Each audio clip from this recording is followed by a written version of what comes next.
Keep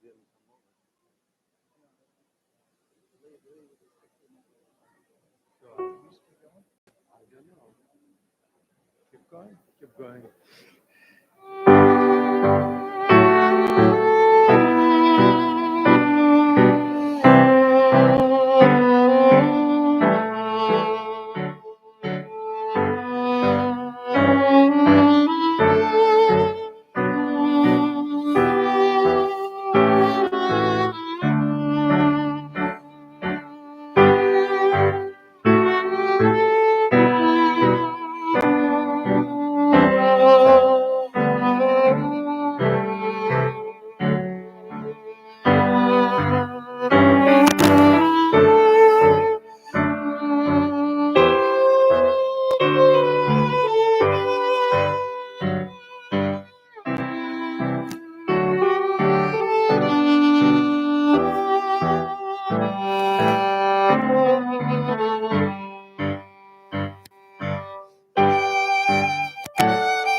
All right.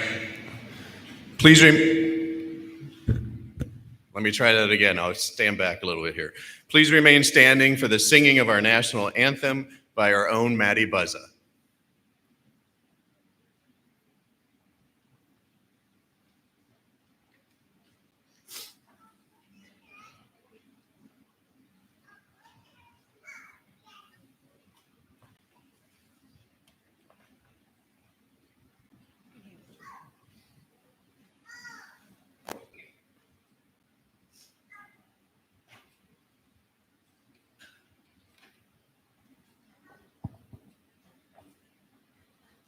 Oh, say, can you see by the dawn's early light what so proudly we hailed at the twilight's last gleaming, whose broad stripes and bright stars through the perilous fight o'er the ramparts we watched were so gallantly streaming,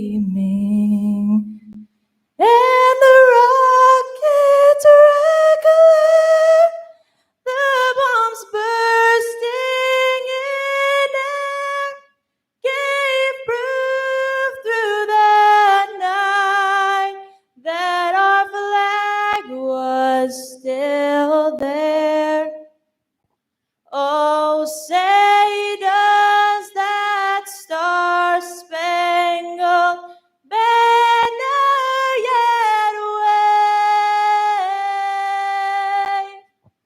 o'er the land of the free and the home of the brave?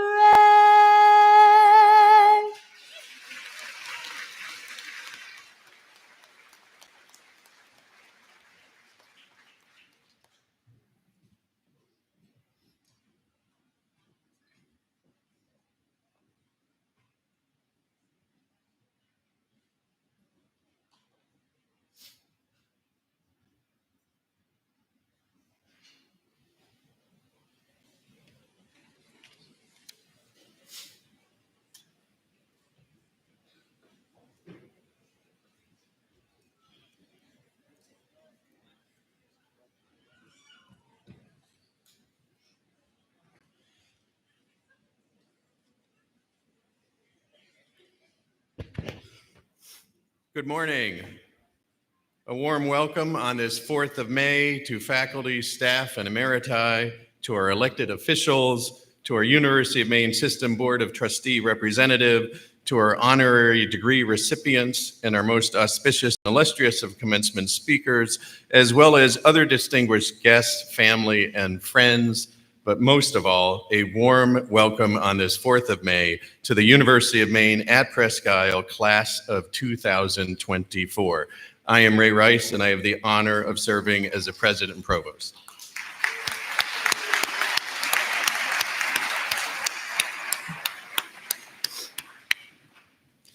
As we begin today's commencement, it is only appropriate that we acknowledge that our sites and facilities are located on the ancestral homelands of the Mi'kmaq and Maliseet nations, who are connected to the other Wabanaki tribal nations on these lands that today we collectively call Maine, the Passamaquoddy and the Penobscot, through kinship, alliances, and diplomacy. It is with great gratitude and humility that we share this land with those who have lived and worked on it from time immemorial. So we are here on this May the 4th for a truly extraordinary occasion as we join with the members of the class of 2024 in celebrating their commencement. In doing so, we also recognize the exceptional individuals who helped make today possible for these graduates, the faculty and staff, the family and friends, all of you who have supported these individuals in so many ways, large and small, during undergraduate and graduate experiences that that have been at times surely without precedent. Today would not have been possible without the months and years of support, guidance, instruction, mentoring, and friendship that you have provided these soon-to-be graduates. I am especially proud that since 1903, this institution has been part of a national movement dedicated to bringing public education and disciplinary knowledge to all citizens of this nation and beyond. And it is particularly resonant that its inaugural class included 16 women and 1 single man. The vast changes we have experienced since then, including a graduating class this year of over 500 students, the largest we have ever graduated, should in no way be seen as a disavowal of all of those who remain disempowered and disenfranchised over the course of this long historical movement. The goal for equality and representation is a continuing struggle, one that we must undertake daily through an examination of how equality has been achieved, protected, and maintained. Today, that it is a far more realistic possibility than the inaugural class of 1903 could have imagined in their most utopian dreams. To be sure, 121 years later, today's graduating class shares values that our society needs now more than ever, in response to Martin Luther King Jr.'s enjoinder that injustice anywhere is a threat to justice everywhere. That includes a dedication to public service, an urgent and abiding concern for the environment and sustainable living, the recognition of the importance of collaboration across and within our communities, the embracement of difference and the right of each individual to pursue a life of dignity and freedom from fear, regardless of distinctions of race, gender, sexuality, creed, and personal identity. And just as importantly, the rejection of any thoughts that would limit or deny such dignity. So welcome to this greatest day so far in this institution's August history, the 115th commencement of the University of Maine at Presque Isle. I would like to now introduce the members of the platform party. Audience, please hold your applause until all have been introduced. This year's honorary degree recipients, David McCrae and Kathy Pelletier, who also serves as our commencement speaker. Representing our University of Maine System Board of Trustees, Emily Kane. State Representative Joseph Underwood. State Representative Kimberly Pomerleau from Standish, who is a son-in-law graduating from our program. Donna Lisnick, Chair, the UMPI Board of Visitors. Alana Margison, the Dean of Academic Affairs. Leah Allen, the Chair of the Faculty Assembly. Sarah Coyer, the Dean of Students. And Kim Jones, Vice President of the UMPI Alumni Association. Thank you all for being here.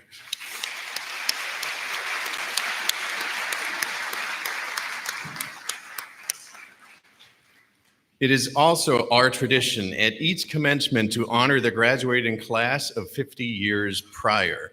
I had the great opportunity to meet with several of them yesterday afternoon and enjoy some really interesting conversation, including how much things have changed since 1974. Including things like, well, where the tennis courts used to be and where the sill is now that you all enjoy. So today we are most pleased to recognize the following members of the class of 1974. Please wave or stand as you would wish to be recognized. That is Carolyn Phelps.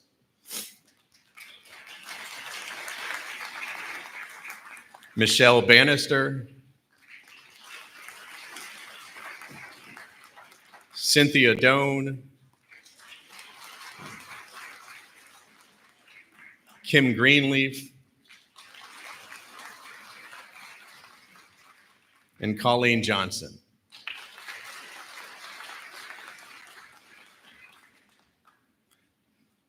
They're also really good at trivia games from 1974 too, just letting you know. It is my honor to recognize the collective of individuals who have been singularly dedicated to the success and accomplishments of each of you within the graduating class of 2024, the remarkable group of educators, mentors, and friends, the faculty and staff of the University of Maine at Presque Isle.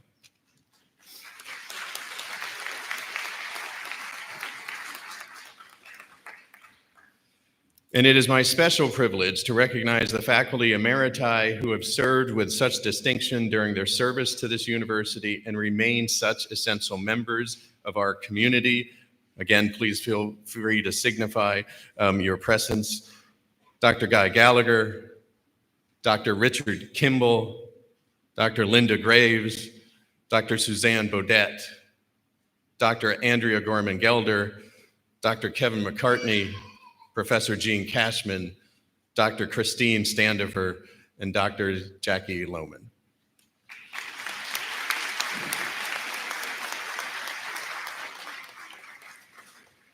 And I am pleased to introduce, especially pleased to introduce Anatole Wick and Colin Graber. It is always wonderful to have Anatole and Colin playing with us on this day, playing our alma mater, Rise Up Presque, as composed by Ellis Paul.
You know, there's some very fine words to that song, but none of them are as sweet as Anatol's playing. So thank you so much.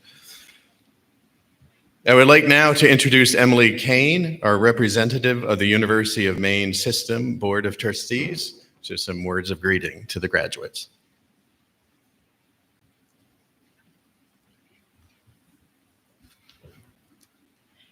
It is my great honor to bring greetings and congratulations to the soon-to-be class of 2024 from the University of Maine at Presque on behalf of the University of Maine Board of Trustees.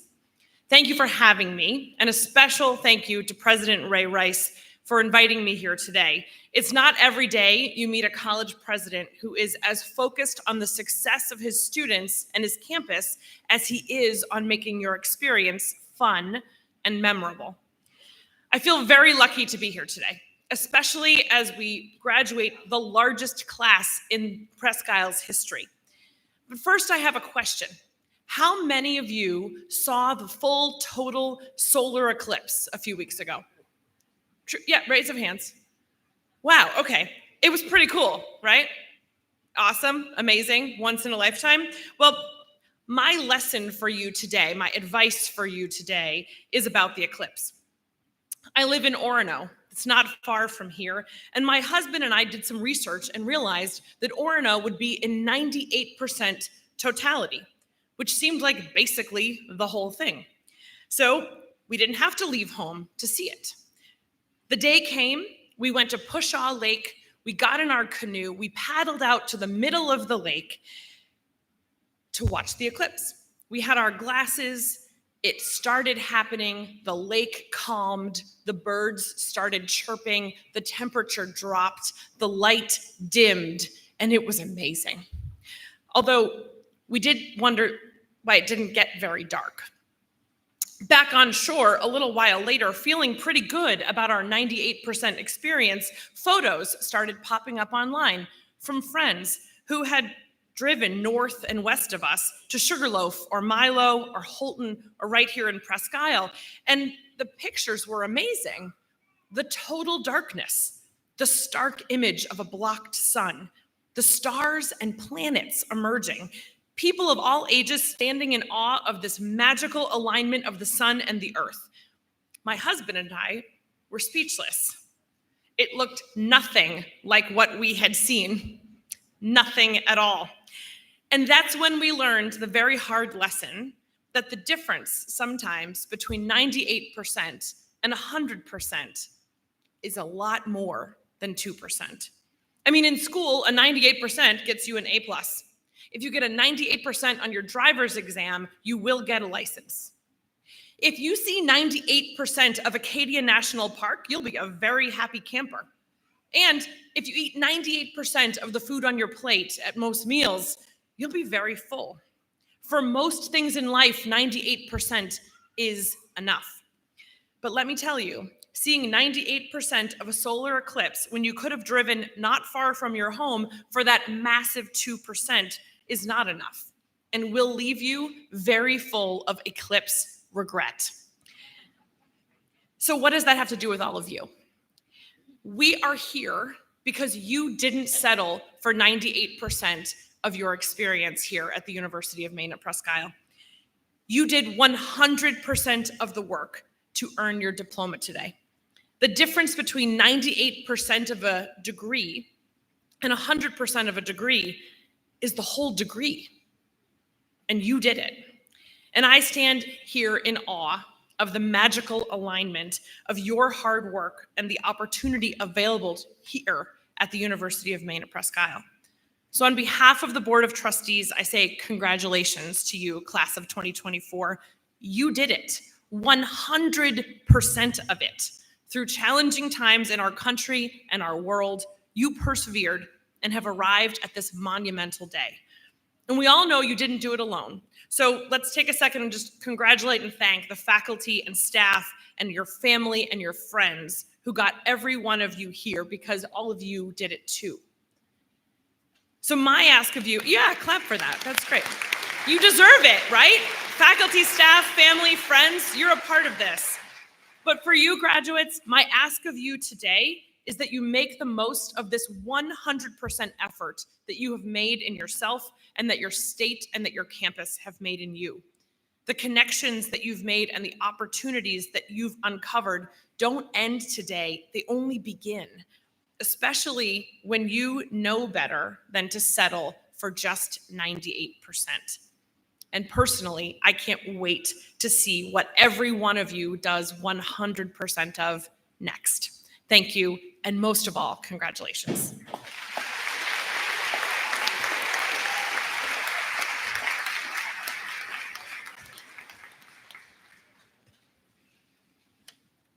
And now I will now ask Donna Lisnick, Chair of the Board of Visitors and 1986 and 1987 alumna of UMPI, to greet the graduates. Donna.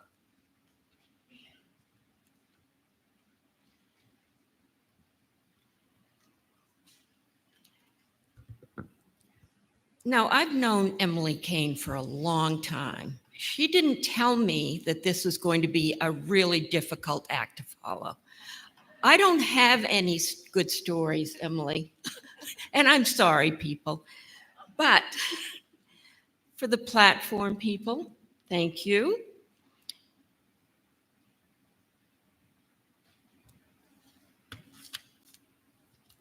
What a beautiful day we've had for a graduation. I felt very lucky as I was standing in line for quite a while outside that it was not raining. And I'm sure you felt the same way, because it could have been. My name is Donna Lisnick. I am Chair of the Board of Visitors for the University of Maine at Presque. Like you, a proud graduate, like President Rice said twice, I just could never make up my mind what I really wanted to do in my life, even though at that point I was already 40. So I welcome you. I'm here today to welcome your parents also, and your friends, and of course the graduates to be, but we all worked on it, right? As you're about to receive this coveted diploma, it is so nice to see so many faces representing all walks of life and all ages.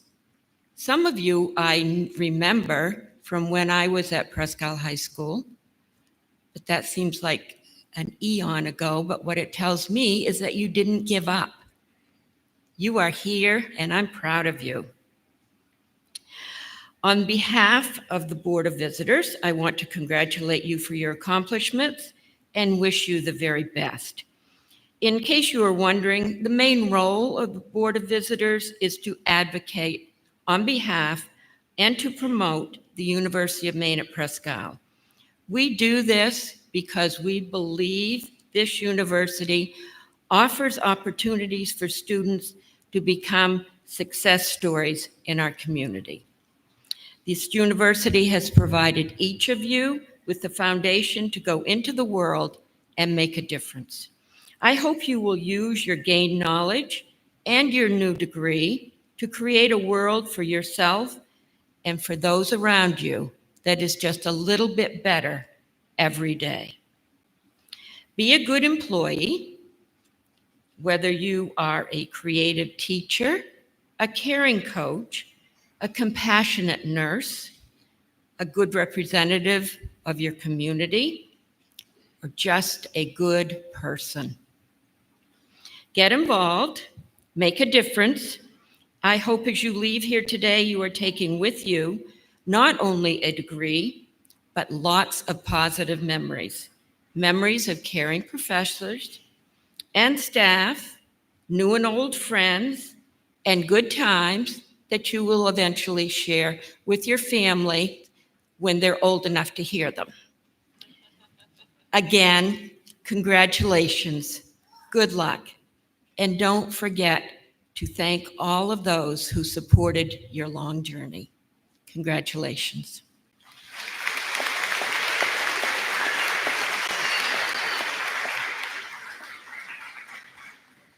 Thank you, Donna.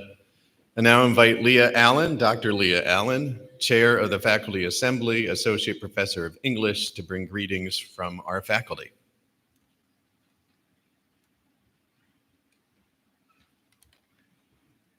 Thank you.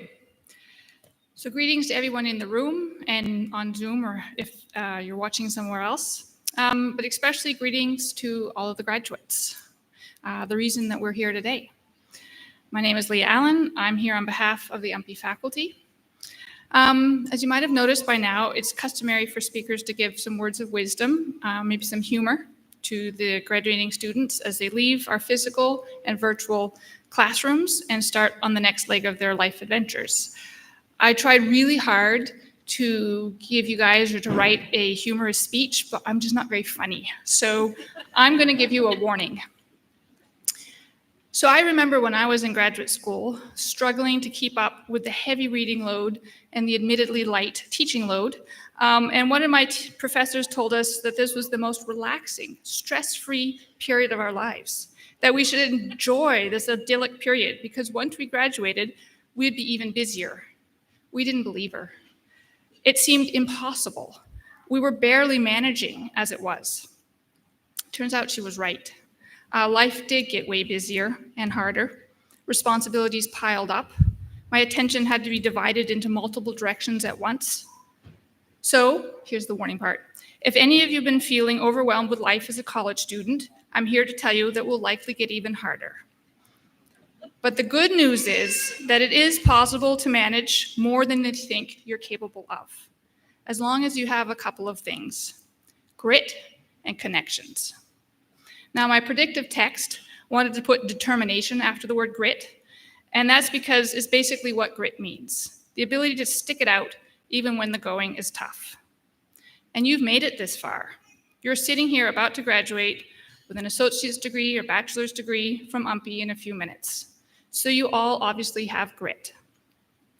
And that's great because we're facing big challenges globally, and that will require adaptable, gritty people. I made up that word. Now, by connections, the second thing, I don't mean knowing the right people, although that probably helps as well. But it turns out that the number one predictor of success and happiness in life comes from the quality of relationships one has, not the amount of money you make or your fame. And by fame, I don't mean the number of likes or views that you have, but meaningful, supportive interactions with others. And I have to quote Shakespeare because I didn't last time, so I'm going to quote Shakespeare this year. Or as Shakespeare said, words are easy, like the wind. Faithful friends are hard to find. And then from a different play, he says, once you have found those friends, grapple them onto thy soul with hoops of steel. So that was my 2 points. I think I'm going to add a third one, and that's trust. Trust yourselves. You are capable of meeting greater challenges than you might think at first. I can't tell you how many times I've thought, I simply cannot do this, but I'm still standing here, so I guess I could. If you can do this with grace and patience for yourself and for others, that's even better. So on behalf of your faculty, congratulations on a job well done, and we look forward to watching you succeed.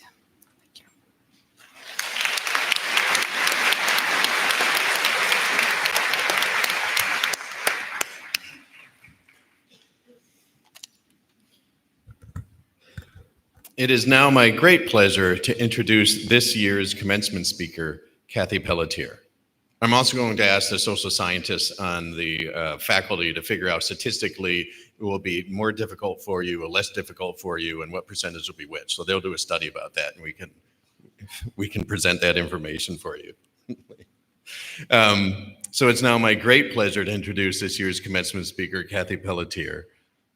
A nationally acclaimed author and a county native, Kathy Pelletier has been entertaining readers and audiences since she was able to hold a pen. Ms. Pelletier, or Kathy as most everyone knows her, was born and raised on the banks of the St. John River in Allagash, Maine. We are proud to call her a daughter of a rustic. During her career, Kathy has not only been featured by the likes of the New York Times Book Review and Vogue magazine, but also has received praise from some other pretty exceptional writers: Stephen King, Richard Russo, Fannie Flagg, Kurt Vonnegut, just to name a few. Kathy is the author of 16 books and continues to surprise and delight her loyal fans with the characters she brings to life and the hilarious and heartbreaking stories she weaves. She hit the literary scene in a very big way with her first novel, The Funeral Makers, which was published by Macmillan in 1986 and has not looked back.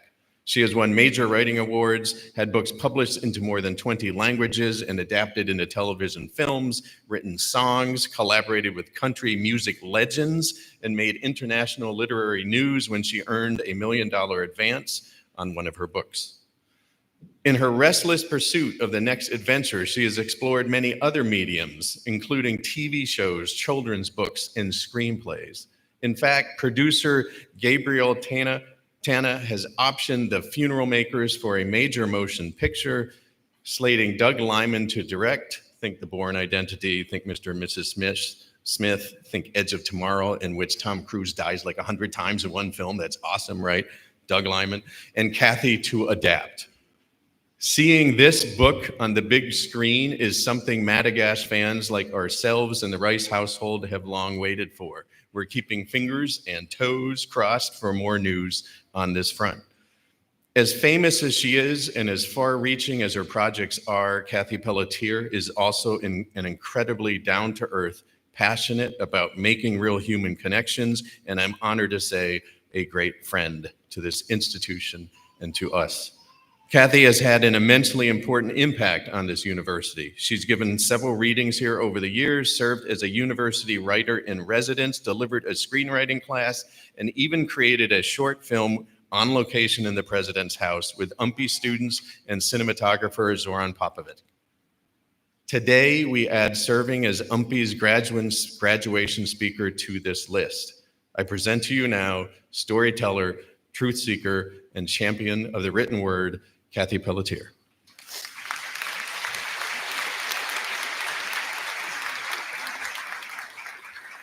Wow. Good morning, President Rice, distinguished guests, family and friends, and most importantly, the graduating class of 2024. What an honor to be back on this campus, asked to deliver such an important address on such an important day. I have said many times that the best teaching experience I have had on any campus in almost 40 years was on this one. And that's thanks to many people here today, mostly to the late Don Zillman and his wife, Linda. Those of you who knew President Zillman will miss him. And those of you who didn't know him, I hope you meet up with educators, with human beings who are very much like him. They'll enrich your lives. So welcome to all of you here in the audience who are graduating today, and those of you graduating but not with us. I know you're watching at home, listening in from around the world with your family and friends. Welcome to your campus in Northern Maine.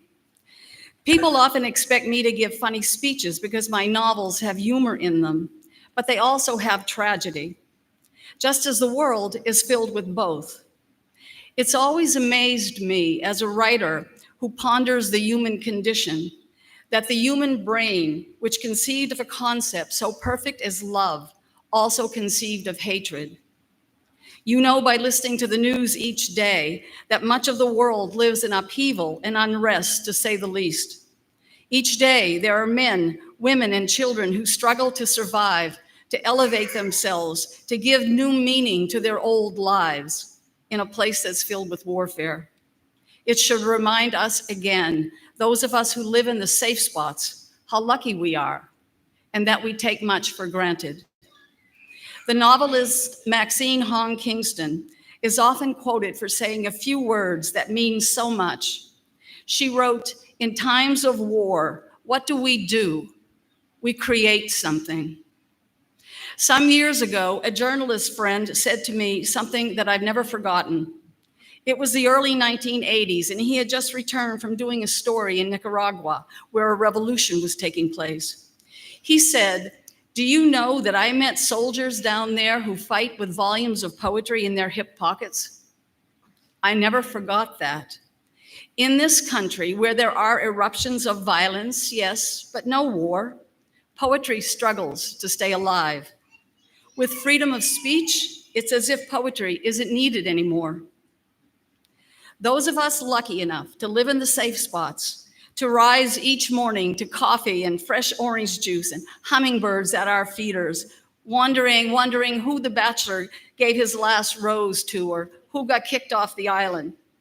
Do we create nothing? Or is it our obligation to create twice as much?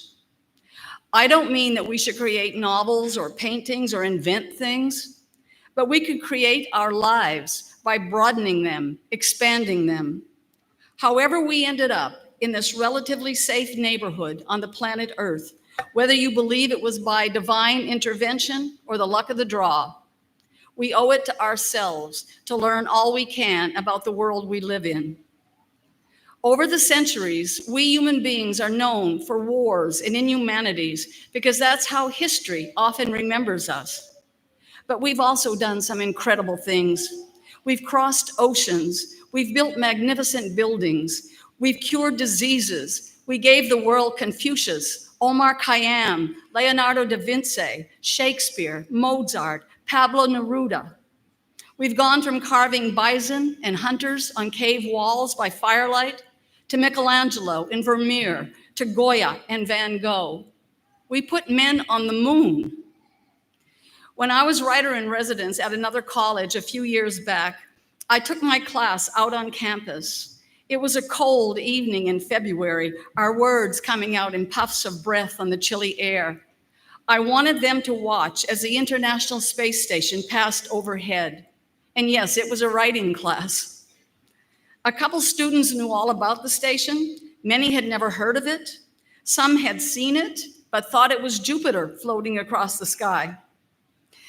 And then we saw it coming across the heavens, mythical, 250 miles up, carrying 6 astronauts, 6 fragile human beings, lit up by reflected sunlight for the world to see.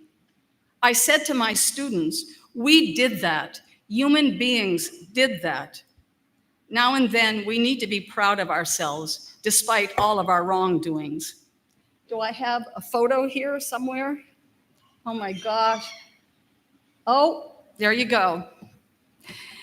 I know you may not see this well in the audience, I was told, but I think you're going to see it better streaming. This photograph is taken by NASA's Voyager 1 spacecraft on February 14th, 1990.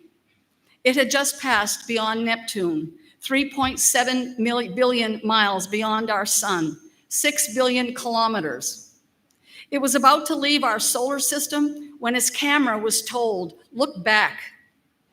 This is one of the images it captured. 34 minutes later, the 2 cameras shut down forever.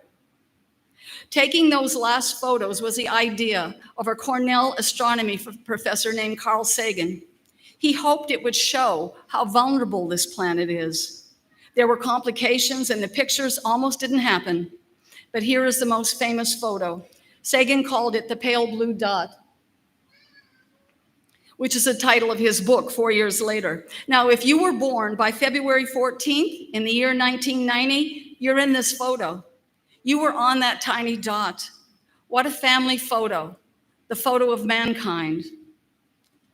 I want to read to you. Are you hearing me okay? Is there reverb? Okay, that's what I'm hearing. All right.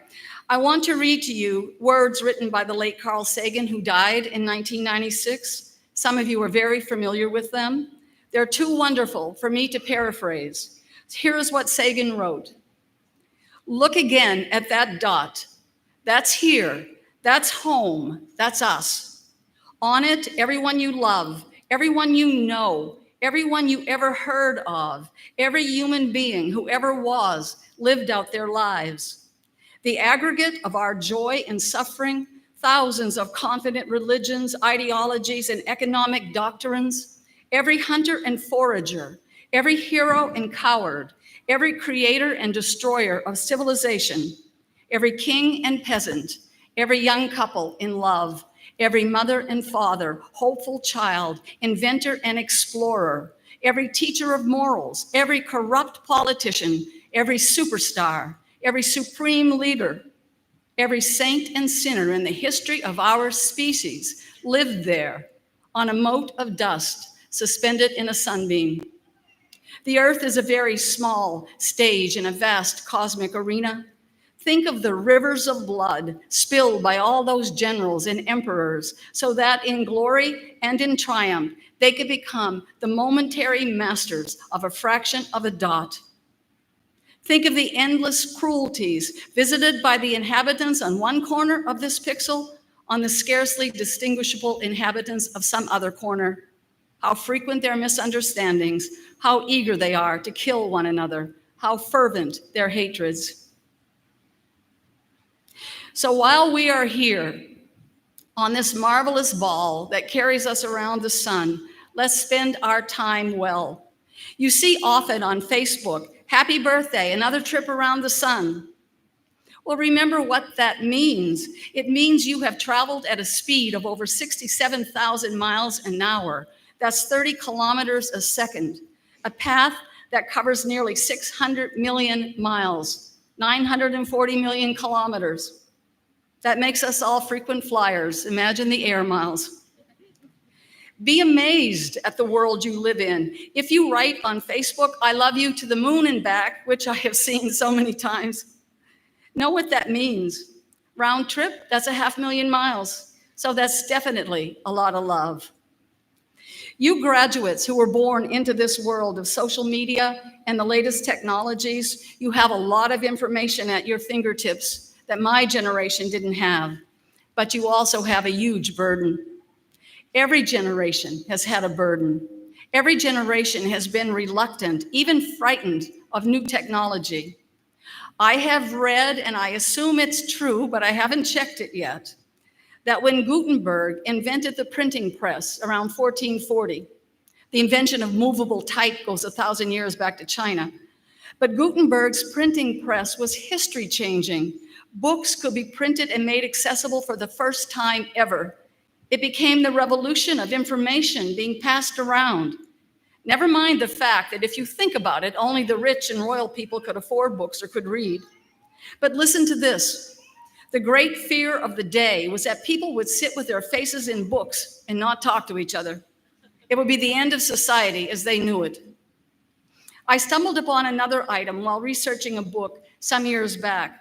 An 1819 issue of the New Monthly magazine listed the most important inventions and discoveries of our times. One was the kaleidoscope, that tube that you can peer into and see mirrors reflecting colored glass. In newspapers as late as the 1900s, there were complaints. Folks were writing in that young people were going crazy with this kaleidoscope. They were staring at the colors and stepping out in the street in front of horses and carriages to be run down. Some were killed. We must stop this technology, they wrote. In my generation, the lava lamp at least had to be plugged in. You couldn't just go walking with it in traffic, right? Puerto Rico, in a 1908 paper I found, was warning that if the Model T car, the first to the island, was allowed to roll down from a ship and go ashore, civilization would crumble. More cars would come. They were right. It changed their world, the world they knew and felt comfortable in. If I could choose, I'd go back 20 years where I felt most comfortable. A cell phone when I needed it, a nice big desktop computer to work on, the internet to send emails and do research. It's all I needed and wanted. So look where we are now. What you have to contend with today is gone way beyond the colors of a kaleidoscope. There's so much technology coming at you every minute.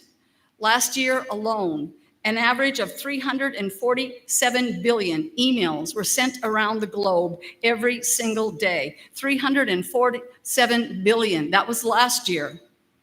We text messages, we Google, we tweet and Twitter, we scream, we use hashtags, we have phones that buzz or honk or play music. Shut it all off now and then. This is not new advice, it's old advice. But shut it all down. Listen to the world. Take a walk in the park or in the woods, just you alone, no device, no friend with you. Look around you. Continue to educate and create yourselves. You're graduating today with marvelous tools to prepare you for your chosen vocations. But your education as a human being is still going on, and it will until the end. So we owe it to ourselves and to the others, especially to the younger generations we might teach, to learn more about our world. Start with what is right over your head every night, no matter where you live. Watch the space station pass over now and then. You can even follow them. NASA has live tracking on their website. Learn the names of 5 or 10 of the brightest stars you see in the night sky and the constellations that they're in. As I tell students when I teach, those are the first stories that were told, written in stars across the heavens. There are heroes fighting battles up there, kings and queens, winged horses, dragons. It's Game of Thrones every night up there. The first books are still the best sellers, are those stars, because they've been selling for thousands of years. Chaldean shepherds over 2,000 years ago knew the night sky better than today's college graduate, just like you, but they needed the stars. Now, like the poetry we no longer read, we've thrown the stars away. Unless we ignore them except for the sparkle. Those stars you see at night connect you to history. They've not moved much in the sky since the pyramids were built, or the Great Wall of China, or since the first explorers got on tiny wooden ships and sailed out to unknown parts of the world. They've hardly moved at all since Taylor Swift's new album dropped. Let me see if we have another photo. Am I to click this? Oh, there we go. Depending on the weather, you see this image in the sky once a month. Let's look a little closer up. Let's look a little closer up. Okay. An anonymous Scottish poet, probably in the late 1500s, was inspired by the sight of the new moon, the same image you see in the night sky. Here it is again. Even closer up, there it is. That anonymous poet wrote these words in the Ballad of Sir Patrick Spens. Now here's a very modern translation of the original. Late yesterday evening, I saw the new moon with the old moon in its arms. And I fear, my master dear, we shall have a deadly storm. The new moon with the old moon in its arms. See the metaphor the poet saw? That ballad was kept alive for 2 centuries in the oral tradition, being sung to listeners before it was written on paper. Each time you look in the night sky and see that image of the new moon seeming to hold the old moon, you've connected yourself to that anonymous human being who wrote those words 500 years ago. That's the power of poetry. And by the way, those old manuscripts that say written by anonymous, the literary joke is that means it was written by a woman. Respect those other tenants who share this planet with you and are not human and cannot speak for themselves. Earth belongs to the animals too. They breathe the air and drink the water that humans often regulate. Learn the names of 5 birds you see around you every day but don't know. Every little brown bird is not just a sparrow. Here in northern Maine, it might be a house sparrow, a chipping sparrow, a song sparrow, a golden crown sparrow, a white-throated sparrow. Thoreau called that last one the whistler of the north. Trust me, these different sparrows are in my backyard almost daily, so you can find them here and in many states. I was born and raised in one of the last wilderness areas in this country, but I was in my early 30s before I started learning that every little brown bird isn't just a sparrow, or every black bird isn't just a blackbird. Learning the names of a few birds in your environment has expanded what you knew of the world. It's a bigger place now. Wildflowers grow all around your lives in cracks and crevices, not just in fields and meadows. If you pass wildflowers growing and don't know what they are, find out. There are apps you can buy now that identify almost anything you can photograph. Knowledge is at your fingertips. Here's something many of you don't want to hear, even from a nature nut. If you can, watch a spider build a web some evening. Orb weavers, they build those intricate doilies as if made of lace. They do this around you every night. Of the 3,000 species of orb weaver in the world, all are harmless. The architecture and how they work is astonishing. Henry David Thoreau once wrote, "The question is not what you look at, but how you look and whether you see." If you just can't watch a spider build a web, go on YouTube. I'm sure there are videos on there. But this knowledge of nature brings with it a knowledge of self, because you're a part of this complicated tapestry. You share the world with these other living things. That's a gift that you can pass on to your children and grandchildren, a special heirloom. I like studying moths, some of which have magnificent colors and huge wingspans, but moths fly by night. They run with the wild crowd, and as a result, they have bad reputations. So let's talk about butterflies. You see them almost every day in the summer. Do you know any name?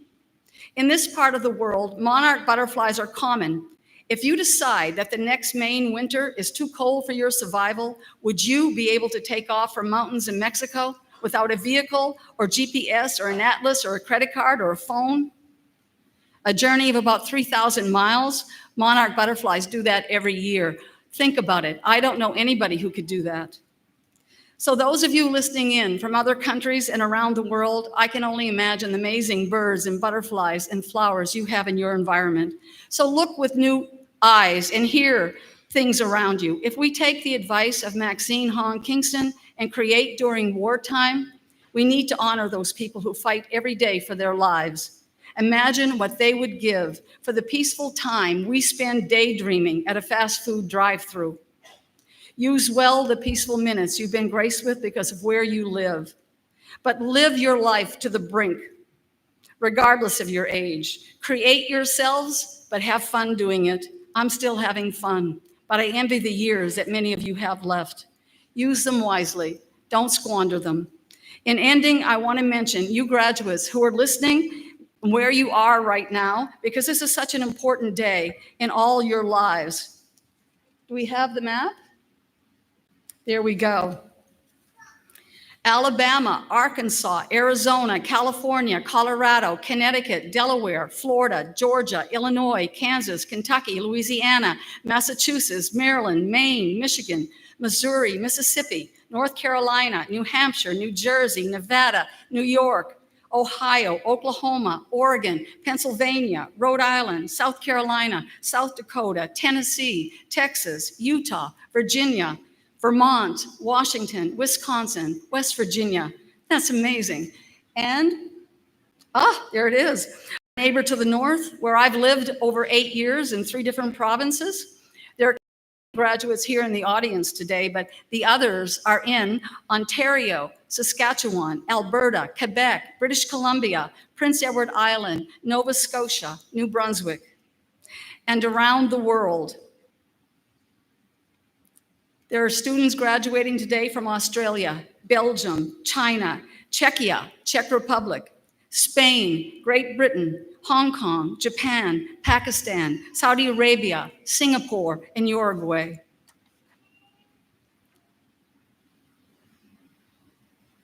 Do we have another image? There we go. Some of us stay up later than others, is what I think of every time I see this. Look at this image, and to quote Carl Sagan once more, that's here, that's home, that's us. Do your best to make it a better place before you leave it. Congratulations to you and your family and friends on this very exciting day. I'm so proud to have been a part of it. Thank you very much.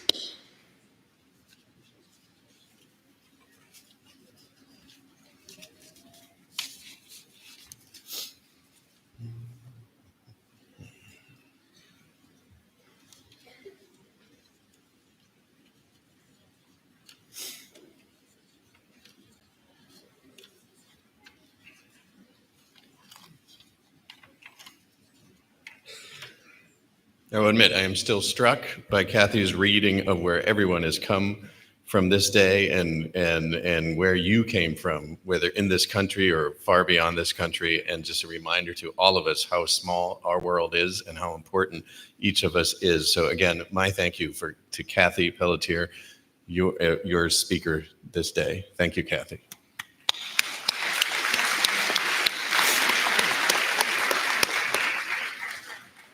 It is now my pleasure as president of the University of Maine at Presque Isle to present an honorary degree to David McCrae.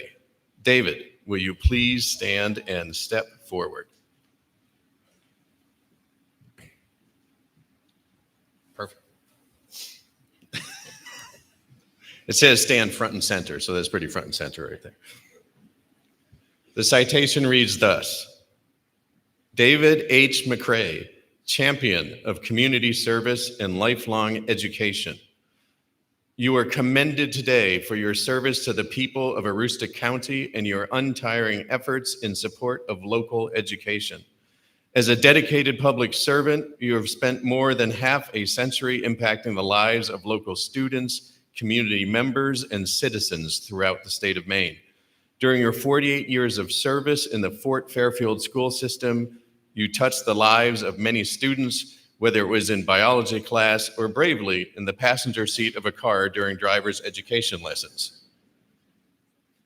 Through your work on the Fort Fairfield Town Council and many other civic and professional organizations, you have given back to your hometown and helped guide it through important change. During your 3 terms in the Maine State Legislature, serving in the Maine House of Representatives, you have had a lasting impact on so many individuals and their families. Your work has left an indelible mark upon the people of Aroostook County, the state of Maine, and far beyond.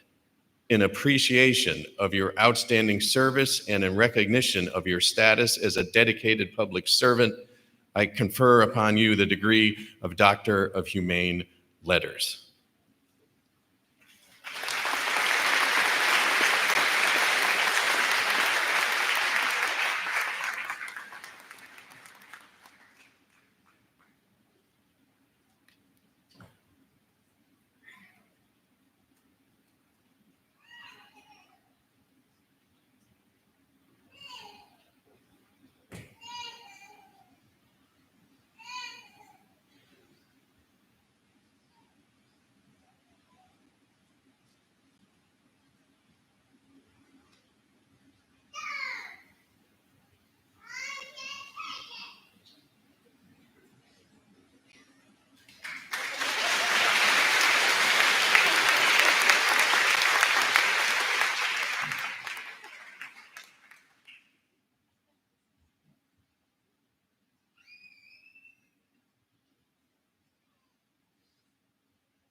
Good morning. I guess my first real words would be wow. As President Rice was saying his words, it struck me that these were the kinds of things that somebody might say at my funeral. So it's good to hear them.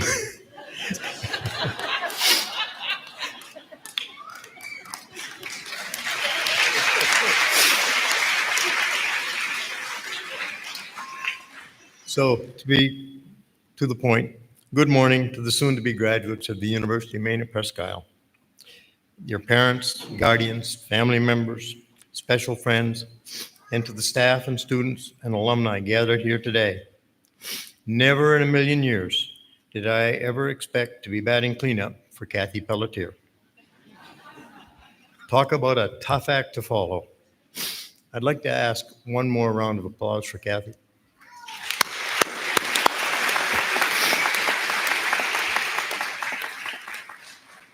First, I want to share with you how humbled I am to receive this honor.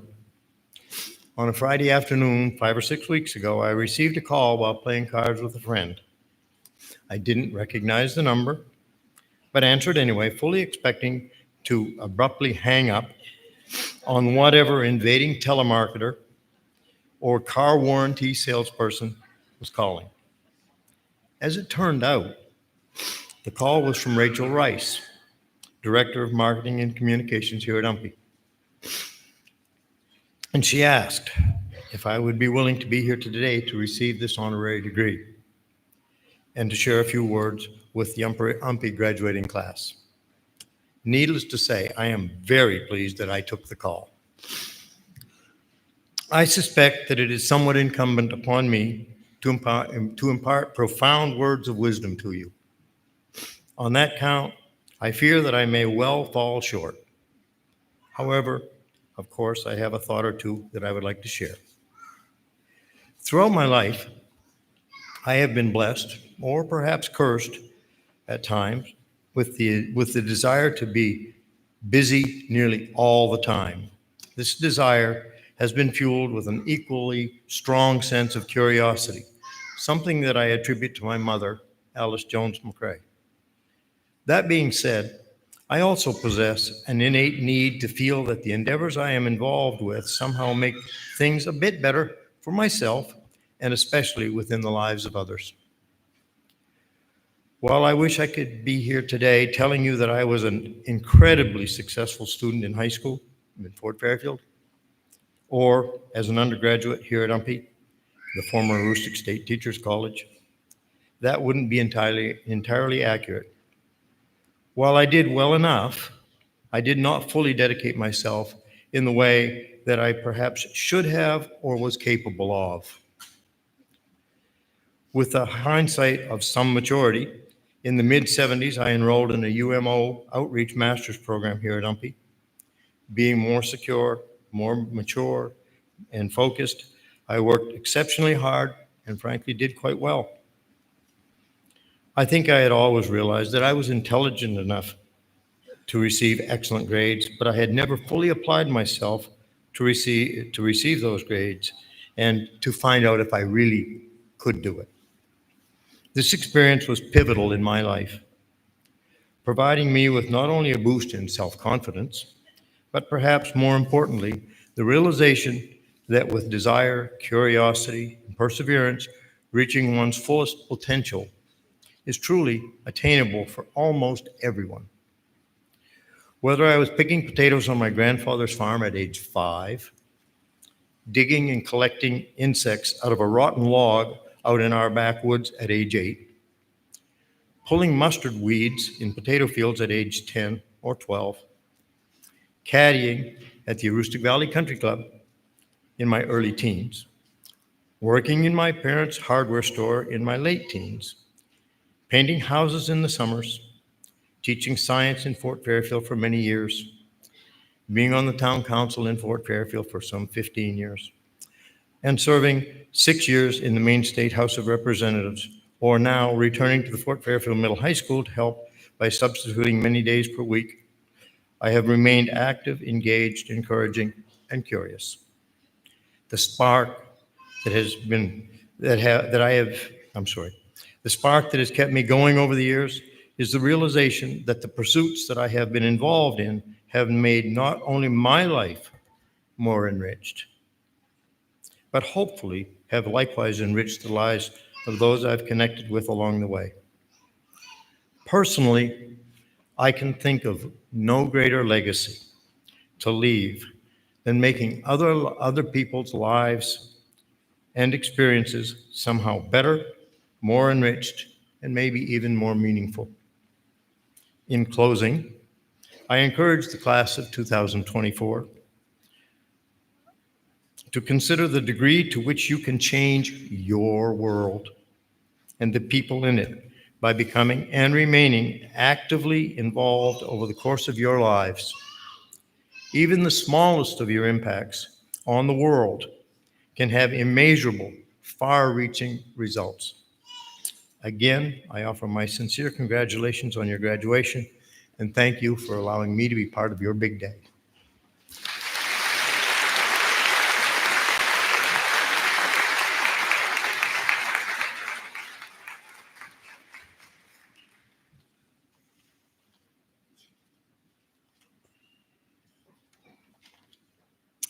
It is now my pleasure, as president of the University of Maine at Presque, to present an honorary degree to Kathy Pelletier. Kathy, will you please stand and step forward? Front and center. Kathy Pelletier, author and proponent of the arts, you are commended today for your work to culturally enrich the lives of people in Maine and around the world. As an accomplished author, you have created compelling and heartfelt works and beloved characters that have garnered critical acclaim.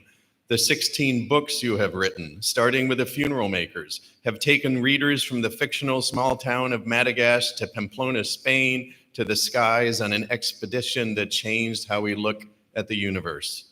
Through your writing, as well as your books that have been adapted as films and your songs, you have touched the hearts of countless readers, viewers, and listeners. Your pursuit of new avenues for creativity, from TV shows to children's books to screenplays, is boundless. Through all of these efforts, you have helped to spread your love of the arts. As a county native, you have served as an incredible ambassador for Northern Maine, as well as an inspiration for those working to achieve their long-term goals and dreams. In appreciation of your outstanding service and in recognition of your status as a dedicated public servant, I confer upon you the degree of Doctor of Humane Letters.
My talk was long enough. All I'm going to say is I am honored. Thank you so much.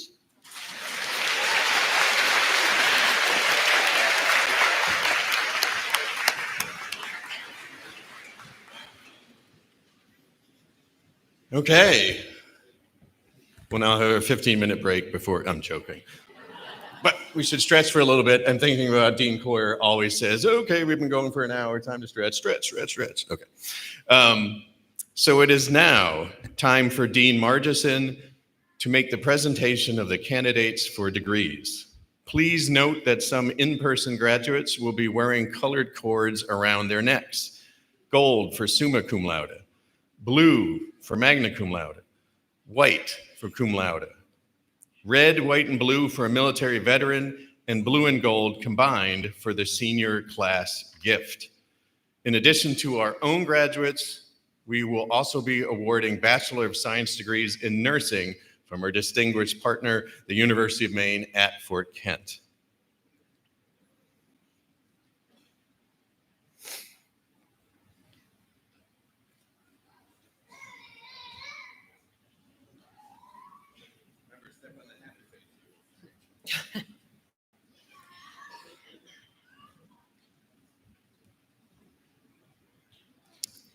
Members of the audience, we request that you do not take photos during this time, as there is a professional photographer on site.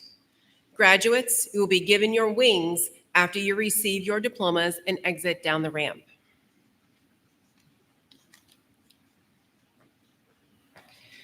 Will the candidates for the degree of Master of Arts in Organizational Leadership please rise and come forward?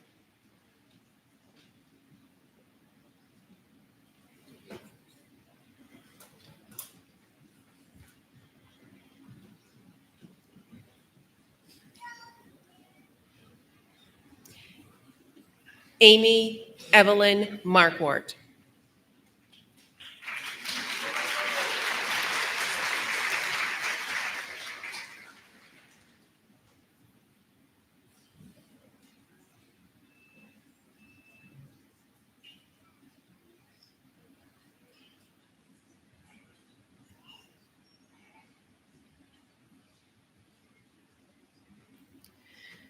Sean Michael Troy, also receiving a Bachelor of Arts in History and Political Science and a Bachelor and Associate of Arts in Liberal Studies, summa cum laude.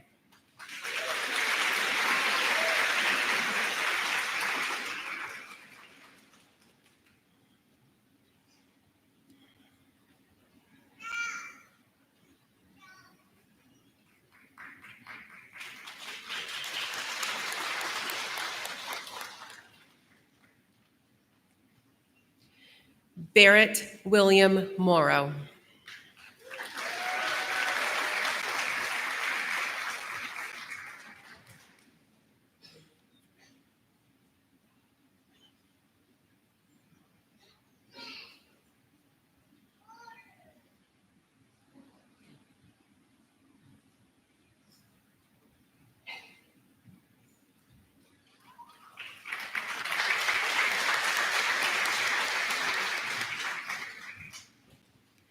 Will the candidates for the degree of Bachelor of Arts in Biology please rise and come forward?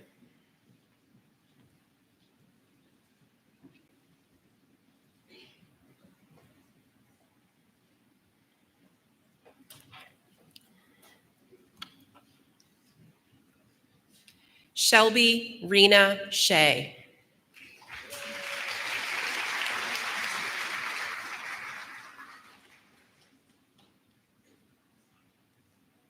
Stephen Joseph Grierson, cum laude.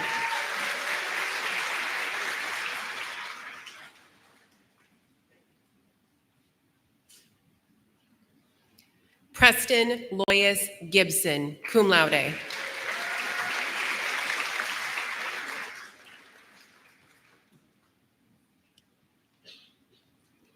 Kaylee Autumn Sprague, summa cum laude.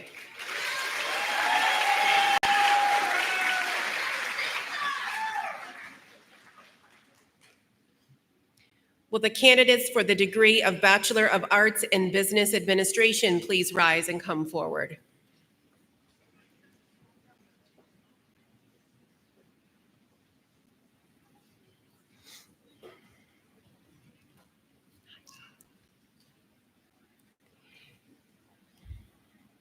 Jamie L. Jarrett.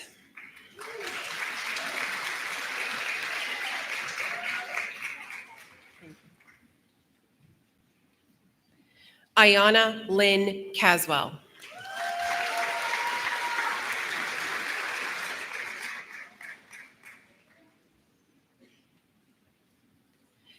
Jacob A. Bradley, summa cum laude.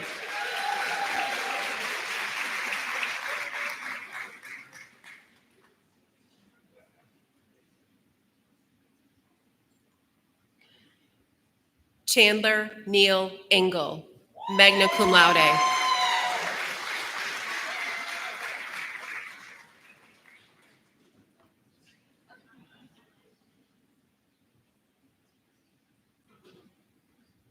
Carrie Lynn Oliver.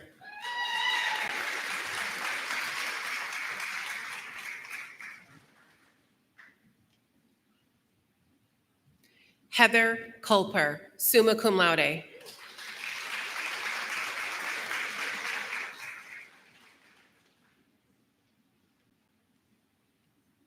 Yvonne Silva, magna cum laude.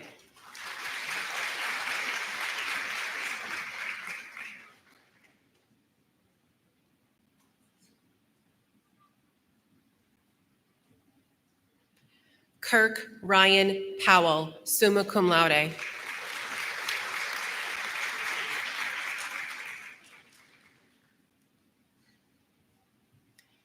Richard Gordon Cummings, summa cum laude.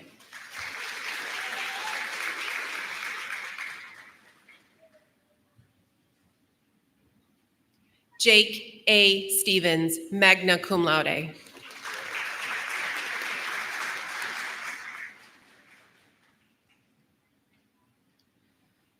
Amelia Jean Ivy, cum laude.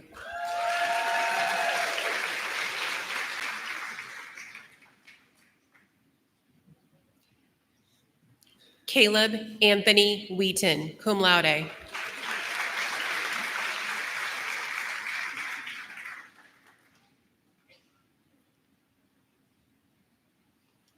Mitchell Dumas.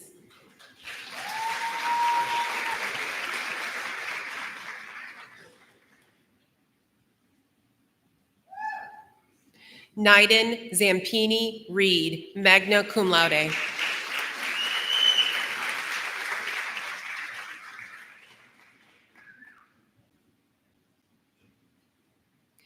Cecilia Catherine Ferris, cum laude.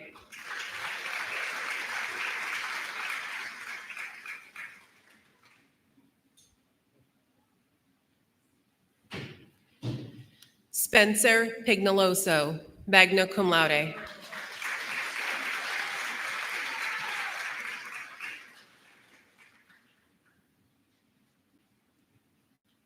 Chrisana Sabrina Legister, magna cum laude.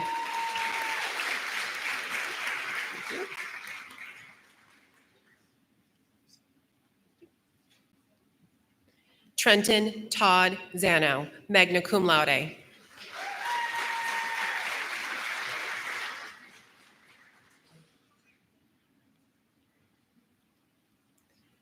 Esteban Josue Ramos.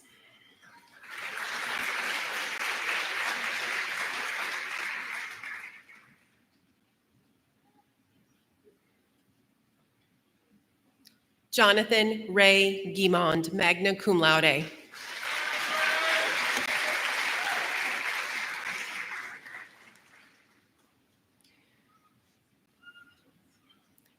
Will the candidates for the degree of Bachelor of Arts in Criminal Justice please rise and come forward?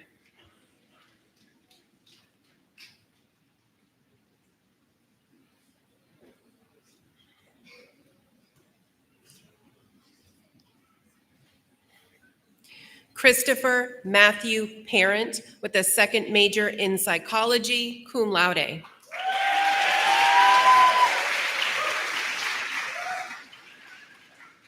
Len Q. Baptista, cum laude.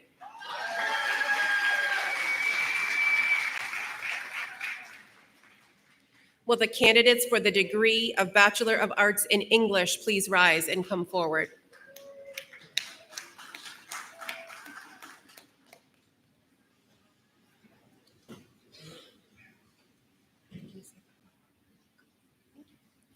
Richard Alphonse Goupel, cum laude.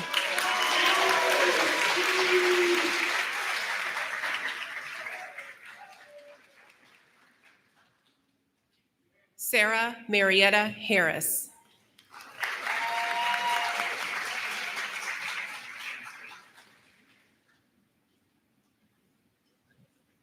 Rebecca J. Kovacs.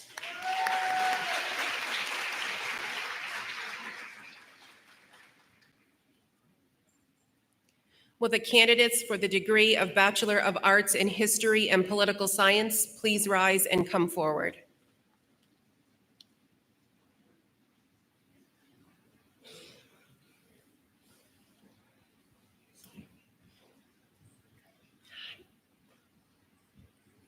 Gabriel Roberto Murillo, summa cum laude.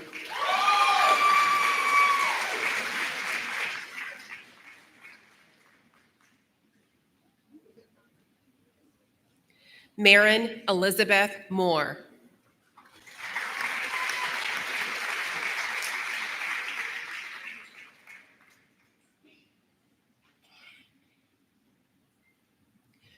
Joel Christopher Soper.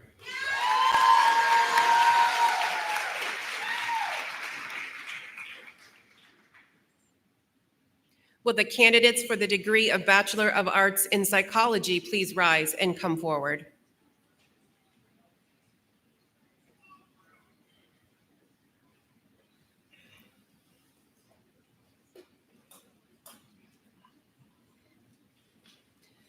Virginia RMC Barrows.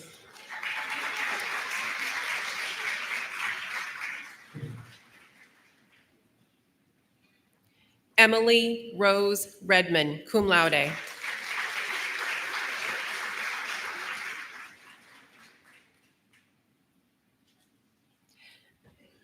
Madison Arabelle Burt.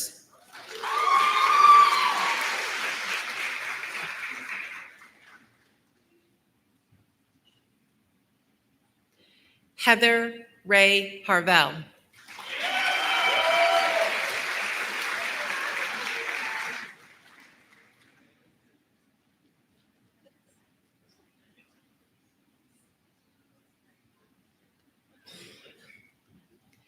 Twyla Eve Smiley, magna cum laude.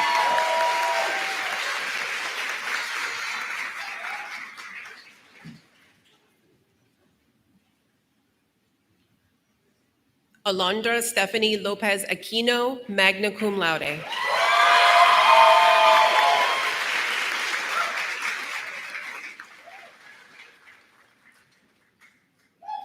Jalicia Lanice Renee McGee Hodges.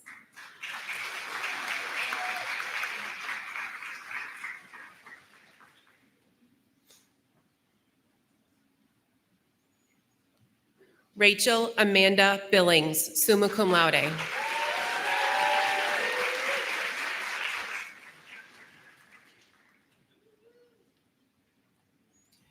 Zoe Gabriella Aylward Frank.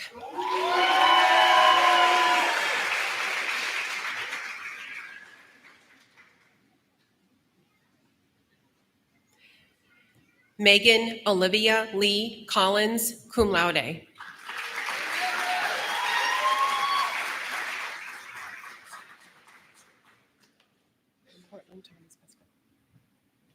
Cortland Thomas Pasquarelli.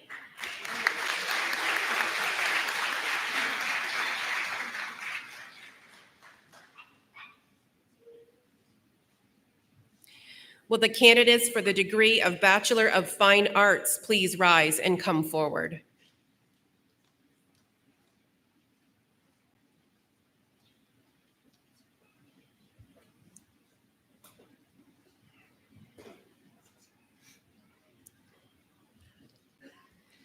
Amanda D. Giberson.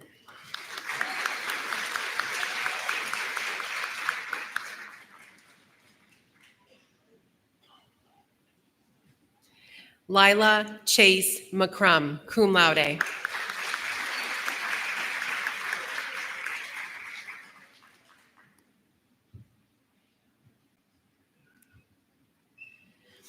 Dylan Matthew Willett, magna cum laude.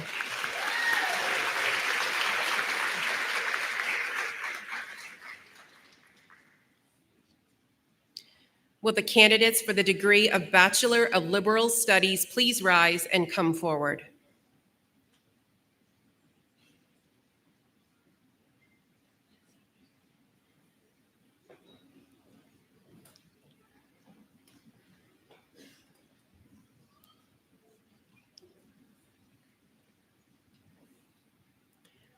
Christopher Michael Sandow, receiving a Bachelor of Liberal Studies with minors in Management and Political Science, and also receiving an Associate of Arts in Liberal Studies, summa cum laude.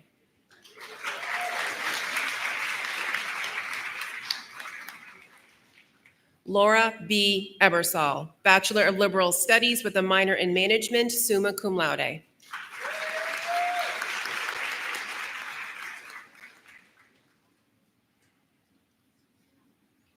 Jennifer Marie Cunningham, Bachelor of Liberal Studies with a minor in Project Management.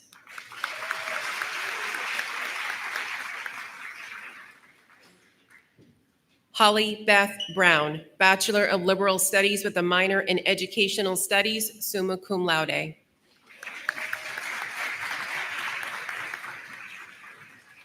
Amy Jo Johnson, Bachelor of Liberal Studies with a minor in Educational Studies, summa cum laude.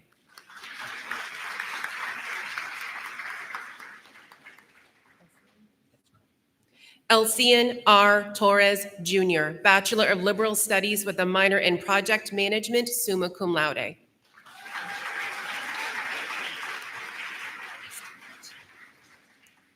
Cassandra Hazlitt, Bachelor of Liberal Studies with a minor in Elementary Instruction, summa cum laude.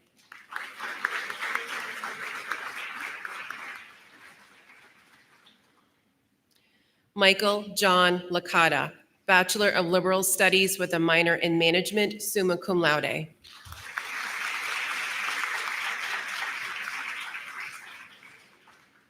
Derek Jerome Fulgham, Bachelor of Liberal Studies with a minor in Management.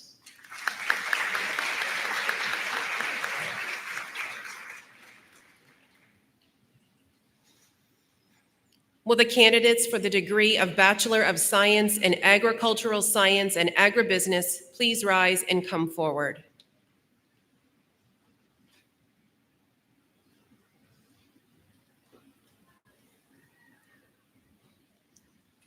Brendan Dyer Blackstone, magna cum laude.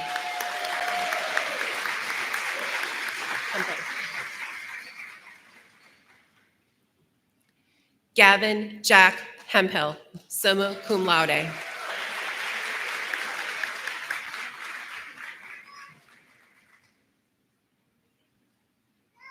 Joseph Patrick Lippo, cum laude.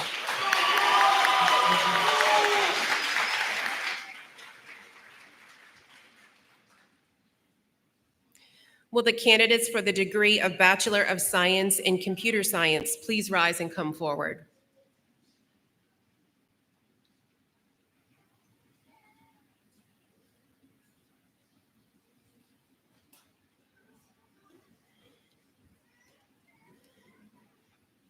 Sheng Yan, summa cum laude.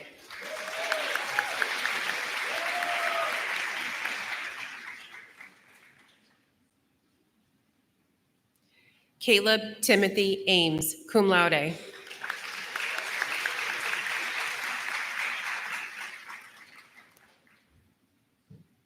Will the candidates for the degree of Bachelor of Science in Elementary Education please rise and come forward?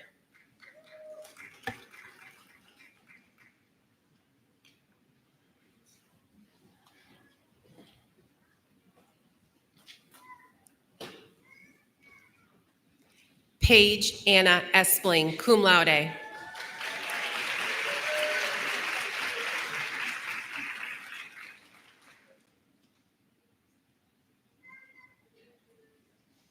Alexis E. Parker.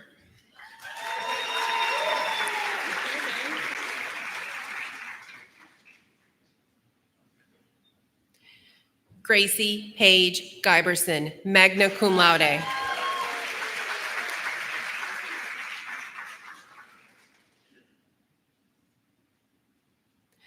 Martha Wilson Tuttle, magna cum laude.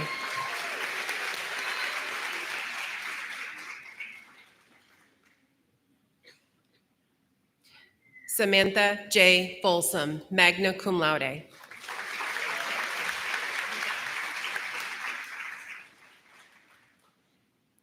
Caitlin Mary Osborne, summa cum laude.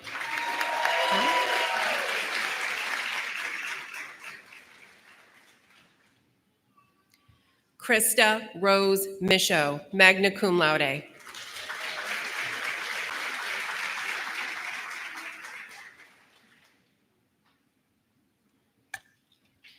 Elena Grace Lagasse.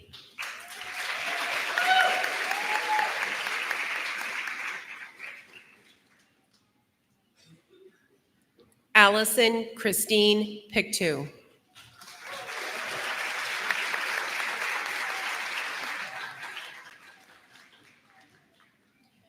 Will the candidates for the degree of Bachelor of Science in Environmental Science and Sustainability please rise and come forward?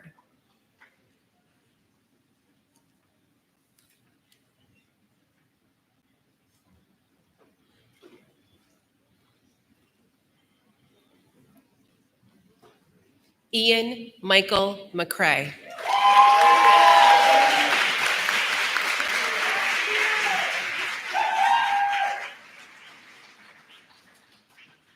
Abigail Marie Urema, cum laude.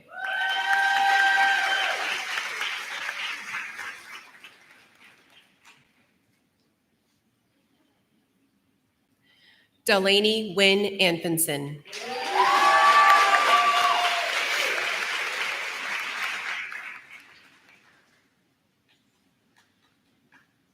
Will the candidates for the degree of Bachelor of Science in Exercise Science please rise and come forward?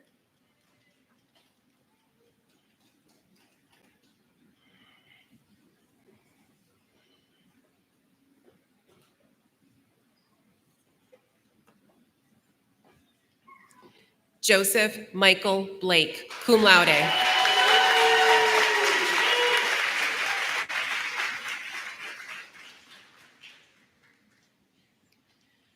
Drew Parker Cameron, cum laude.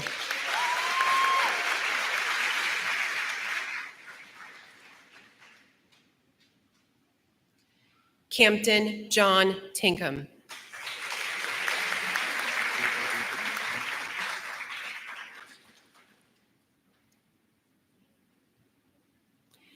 Jacob Richard Moreno, cum laude.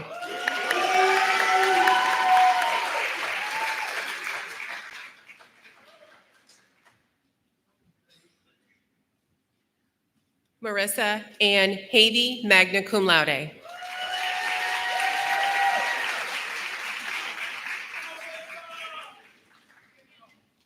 Will the candidates for the degree of Bachelor of Science in Health Administration please rise and come forward?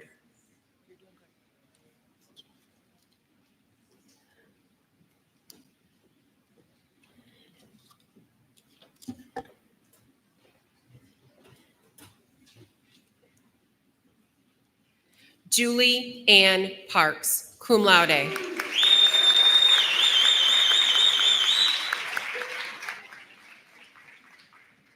Molly Ann Clark.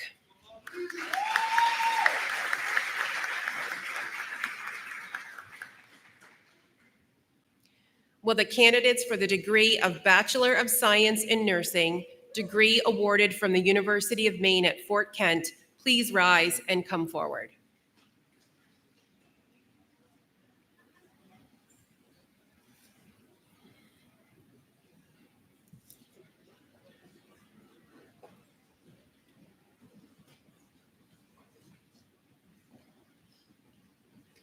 Kristen Raylene Orkins, summa cum laude, UMFK.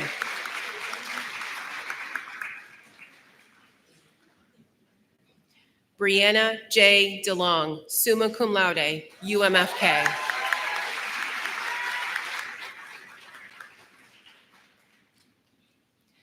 Tyra Annalise Gabrielle Shaw, cum laude, UMFK.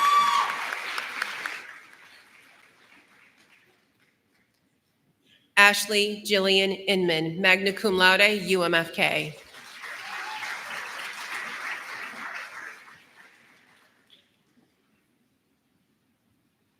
Peter Robert LaPlante, summa cum laude, UMFK.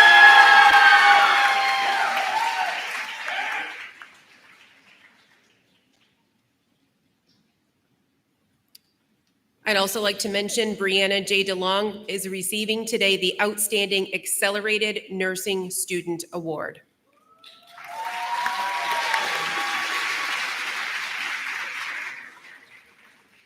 Abigail Marie Michaud, summa cum laude, UMFK.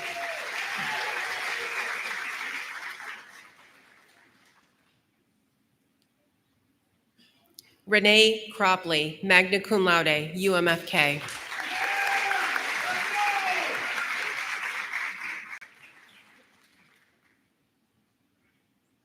Kate Irene Goulet, cum laude, UMFK.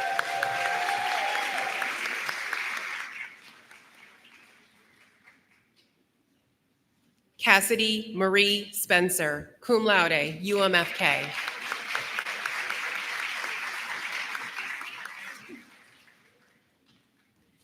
Caitlin Ann Batchelder, cum laude, UMFK.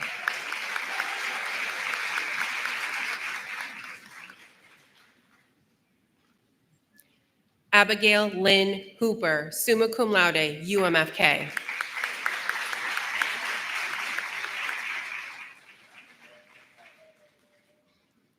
Abigail Ray Forsman, UMFK.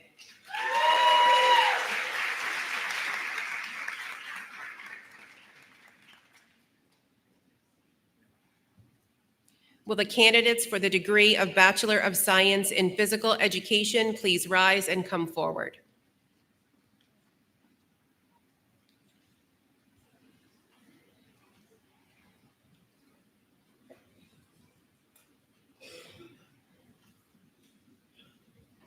Blake K. Howes.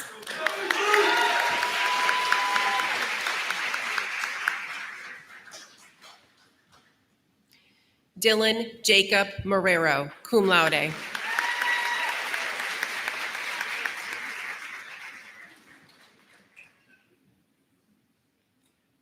Will the candidates for the degree of Bachelor of Science in Secondary Education please rise and come forward?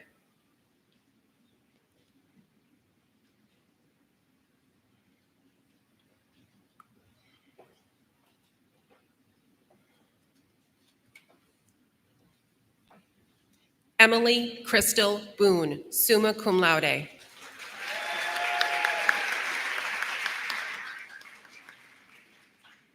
Reese Philip Carter, cum laude.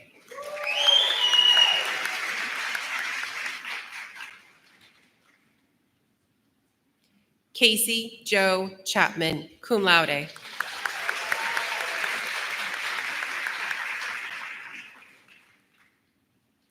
Kelly Marie Pelletier, magna cum laude.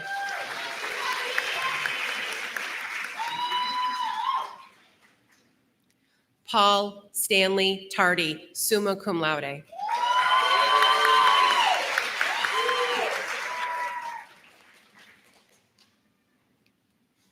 Will the candidates for the degree of Bachelor of Social Work please rise and come forward?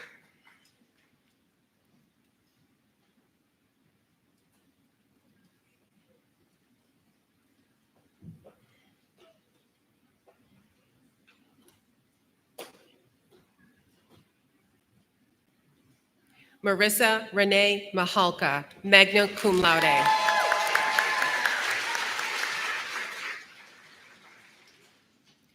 Laura Lynn Giggy, cum laude. Good, how are you? Mitchell Mackenzie, summa cum laude.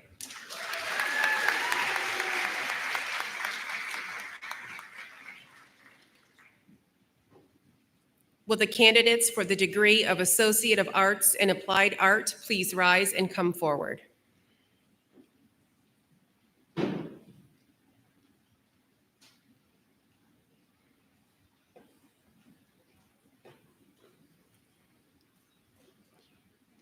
Nathaniel Hayes.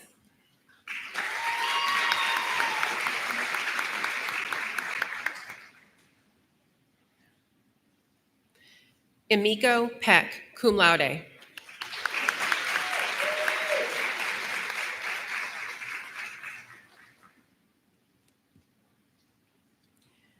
Will the candidates for the degree of Associate of Science in Medical Laboratory Technology please rise and come forward?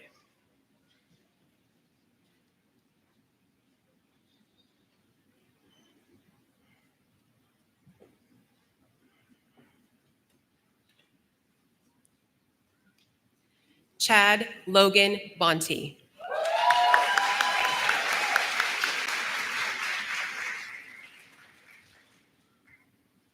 Delaney Marie Little.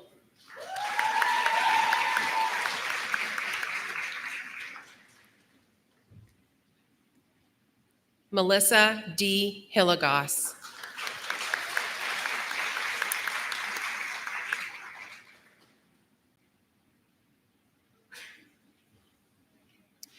Joseph Ronald Sandoval.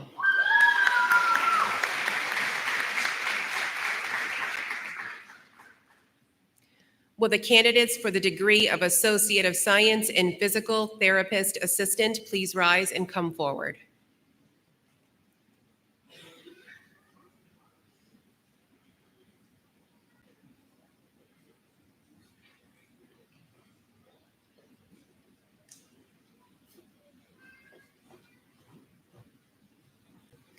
Matthew Llewellyn Karen.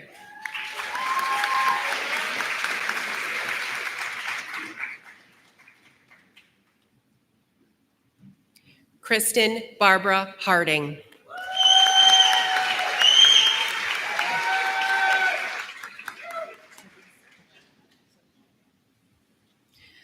Patricia Cecilia Solis Carrera, summa cum laude.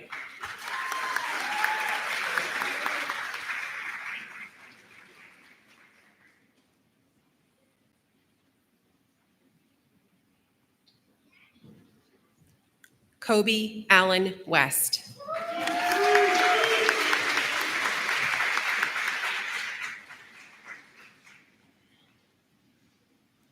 Alexis Gale Ireland.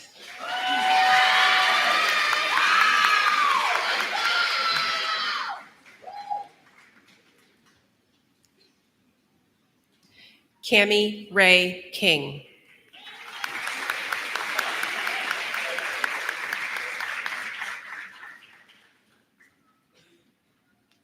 Derek Jonathan Payne, summa cum laude.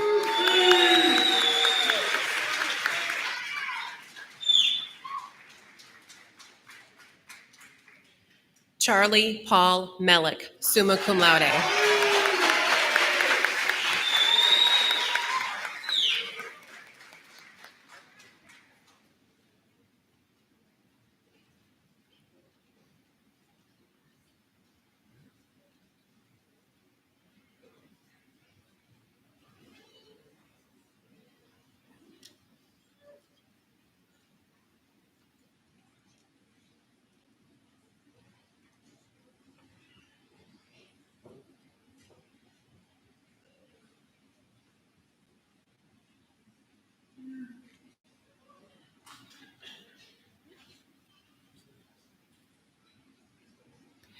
Will the graduates please rise?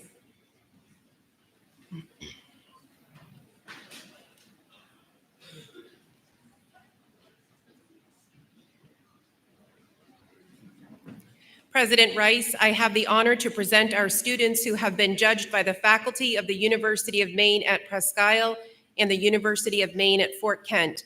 Master of Arts, Bachelor of Applied Science, Bachelor of Arts, Bachelor of Fine Arts, Bachelor of Liberal Studies, Bachelor of Science, Bachelor of Social Work, Associate of Arts, Associate of Science.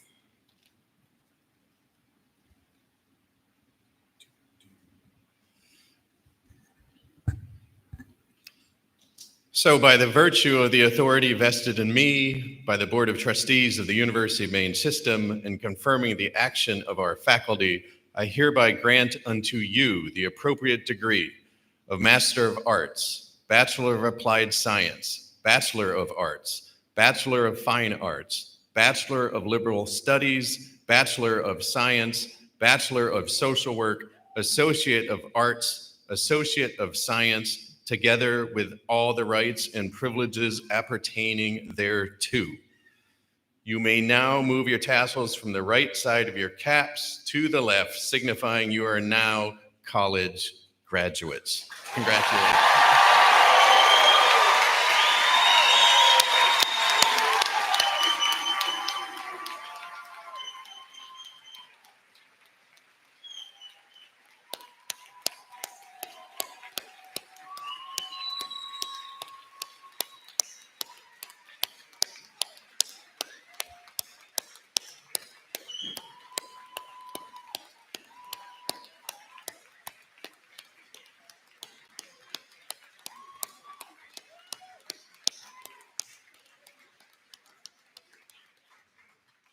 You may now be seated.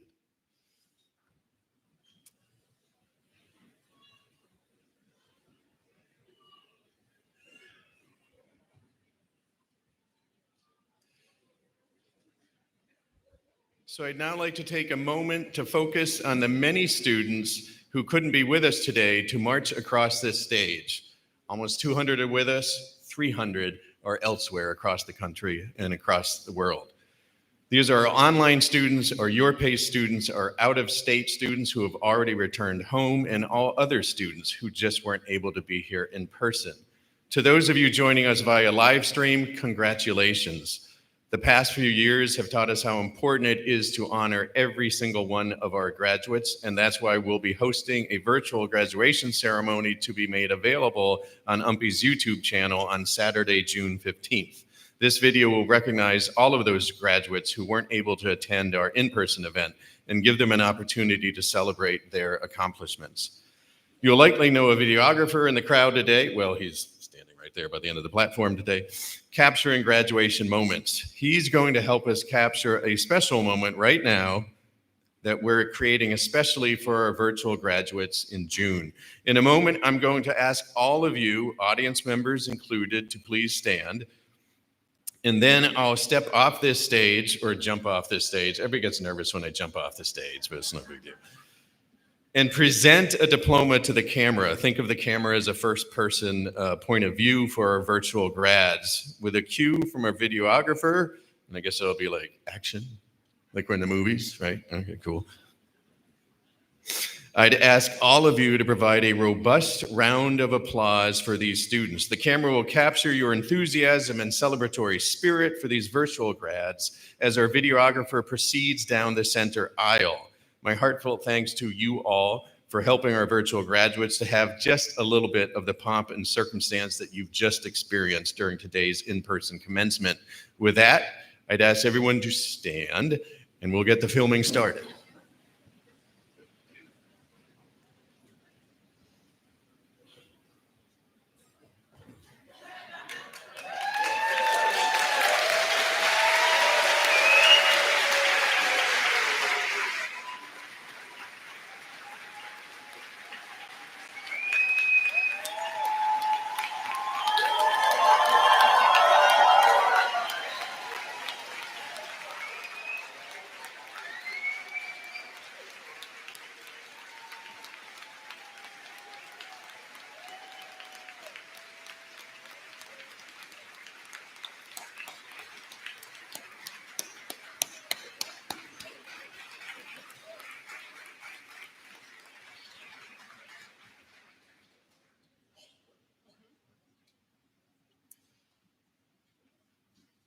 Okay, now you all be seated again.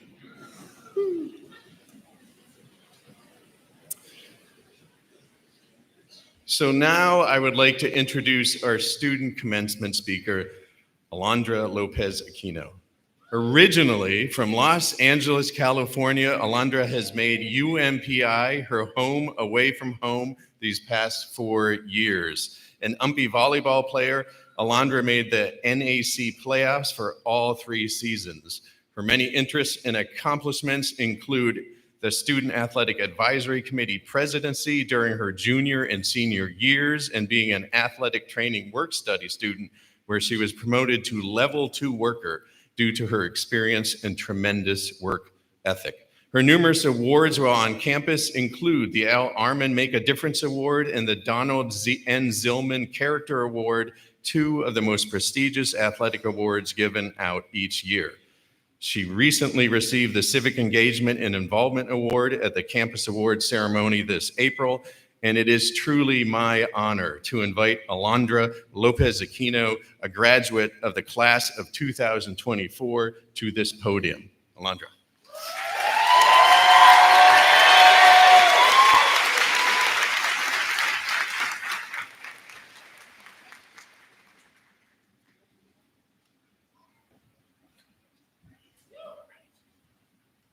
I told her because this goes up and down. Look at this. Woo!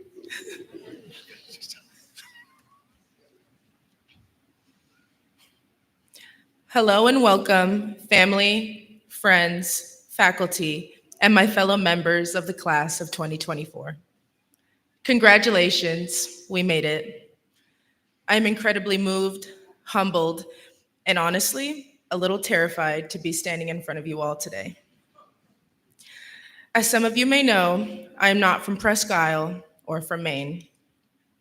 I was born and raised in Los Angeles, California, the second largest city in the United States. Since I've attended UMPI, I have been asked the same question. Why did you come all the way here? My story begins with me committing to play volleyball and enrolling in the psychology program. Prior to this, I had forgotten that Maine was a state, let alone ever hearing of Presque. In retrospect, I definitely should have done a lot more research before full sending, but I decided to commit to the university due to the amazing conversations I had with faculty and staff over Zoom. I was able to continue to play the sport that I loved, and it was far enough away to get some freedom. 2,741 miles, to be exact. As my parents and I prepared for the trek, I was excited, but also anxious. We arrived at the Newark airport with an hour to spare before hopping onto the smallest airplane I had ever ridden in. But I got to ride in first class for the first time, so that was really cool. At the journey's end, I had walked into the smallest airport I had ever seen. Once we collected our bags, we headed to our rental car and drove into town. As we neared Main Street, my dad pointed out everything he saw and insisted that we were in a Hallmark movie. The following day, my parents and I decided to go shopping. We looked up grocery stores near me, and I was both relieved and ecstatic that Presque had a Trader Joe's. I was very disappointed to find out that Trader Joe's was in fact not a Trader Joe's, but a Trader Joe's. As we wrapped up our day, my parents drove me to Merriman, helped me move in, and sadly, we bid our goodbyes. At that moment, I realized that I was not only alone, but that I was scared to be outside of my cultural comfort zone. As I navigated my way through this small town in Aroostook County, I realized that I was among only a few minorities on campus. I had several moments of self-doubt, anxiety, and fear.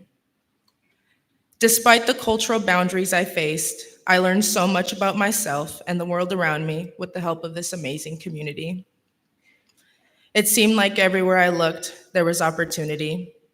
Whether it was learning how to ski and ride a bike for the first time, shocking I know, or having the privilege of coaching at the rec center.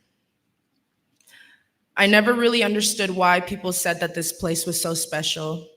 After all, we are in the middle of nowhere, but this community, my friends, my mentors, are what makes this place so special. After interviewing several of my good friends about what they had learned about themselves while attending UMPI, I gathered that UMPI is not only a place of opportunity, but a place where no matter your circumstance, through all the sacrifices, it manages to somehow give you exactly what you need to be stronger. As we prepare to take flight and embark on our journeys, seek out opportunities, be grateful for all victories, big or small. Know that fear will be a part of you. Embrace it. And lastly, when you accomplish your goals, you did not do them alone. I'm here today because of my family. Sorry. They sacrificed everything for me to pursue my dreams. So pay it forward and change the world. Always remember that you will have family and a place north of ordinary. Thank you.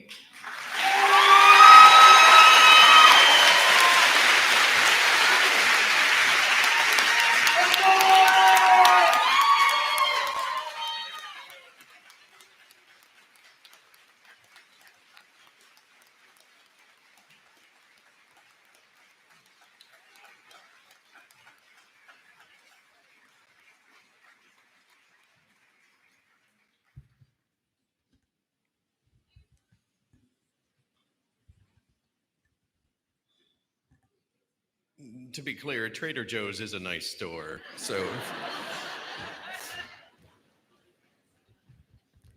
At this time, I am pleased to introduce Kim Jones, a 1997 graduate of this institution, associate professor of business, and the current vice president of our Alumni Association. Kim.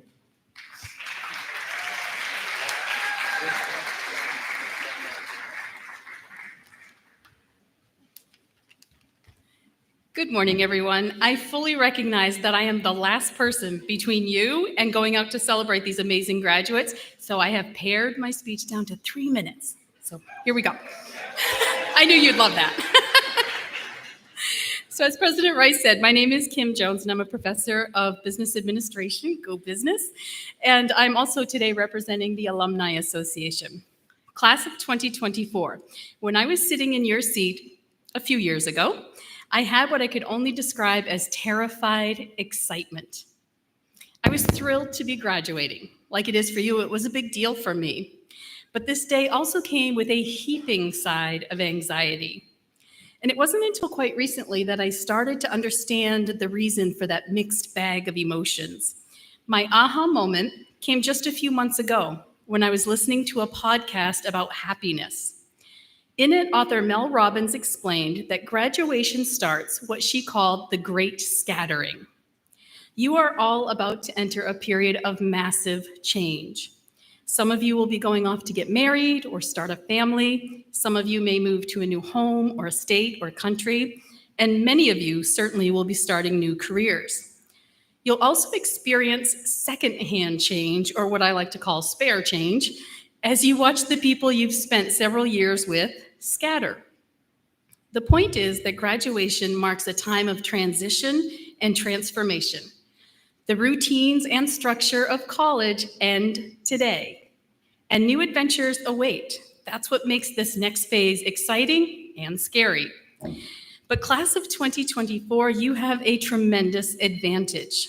And this is what I wished I had realized when I was sitting in your seat.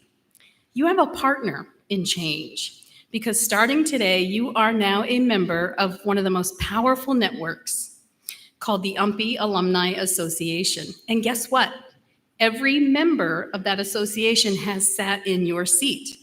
We understand that nervous anticipation that comes from a college graduation or getting a new job or establishing new relationships. We've all been there, and many of us had to do that without the help of a smartphone. This university and the people whose paths you've crossed while here are forever part of your team. And think about that. This school has existed for more than 120 years. So you have thousands and thousands of fellow alums cheering you on, ready to provide support and helping guide your way. So please stay connected to your Alumni Association, not only for your benefit, but for ours. Because as much as we can do for you, you can bring to us a new perspective and a unique, valuable voice. You can also pay it forward as an alum to help the next generation of graduates. And I can tell you firsthand, that's an incredibly rewarding experience. So yes, the great scattering means you'll be going in your own directions. But no matter where your wings take you, you've always got a home at the University of Maine at Presque. Congratulations, class of 2024, and welcome to the Alumni Association.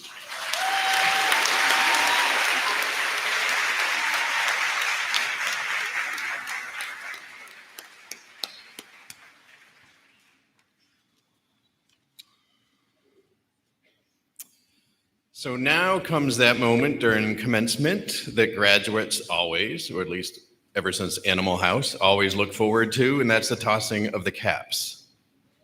So if you want to stand, please, graduates. Videographer will capture this. I'll count down 3, 2, 1, and we throw after one, right? Well, we throw on one. 3, 2, 1, throw. Okay.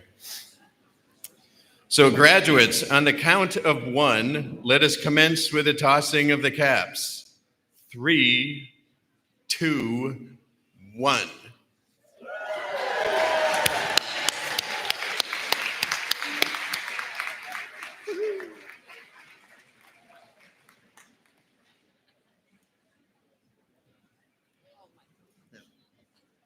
All right. So members of the audience, you can seat just for a little bit, one more moment here. Members of the audience, please stay until the recessional is complete, which is about to commence. This is where the platform party, faculty, and graduates march out of the gym. I will stay in the gymnasium for a while for anyone who would like to have a picture taken with the president or outdoors, whatever you wish. I remind you that there will be a reception immediately following at the multi-purpose room of our campus center. Everyone is invited, and Anatole and Colin will be playing at our reception as well. All right, so I'm going to switch over to the other microphone that I didn't use. Sorry, Dan. But I'm using it now.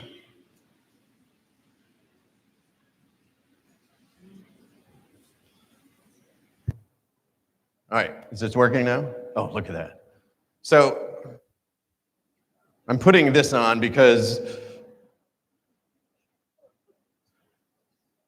I haven't had this much hair since I graduated in 1989. But I also have this. Because you know, this is May the 4th. And I will likely not be president again at a commencement on May the 4th. So you'll see an image here in just a second. I think they're working on it. So in 1977, people stood in line for this movie. I was one of them, 2.5 hours, West Springfield, Massachusetts, like it was a Taylor Swift concert. Like, we wanted to see this movie, every single person. And at the end of this film, the heroes of the rebellion, they've blown up the Death Star, right? They're here arrayed just like the platform party is, because they are expressing their love for everything that has occurred to save the universe from all the forces of evil and everything bad that could ever happen until the next movie, right? Well, then they'd have to do it all over again. But I'm especially grateful, we are especially grateful for all of you. I'm, by the way, Mark Hamill, the hair, see? I'm Luke Skywalker, right? It was Ken's, but now it's Luke. So, well, we want you, wherever your wings, X-wings or Y-wings, get it? Take you. Whatever galaxy you go to, close or far away, remember that you are a force. You're a force for good in your communities, in your nations, in anywhere you are. We love you, God bless you, and may the force be with you. All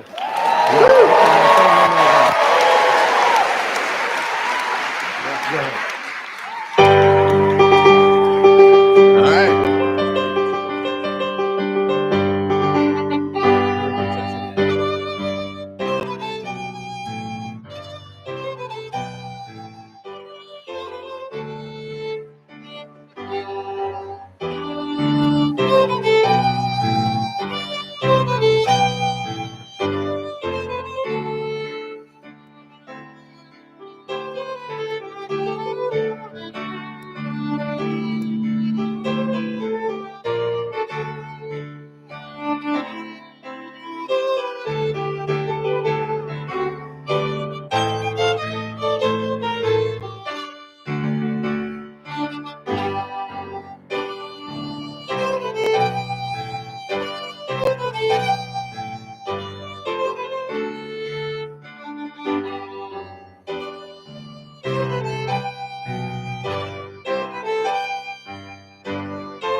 Thank you.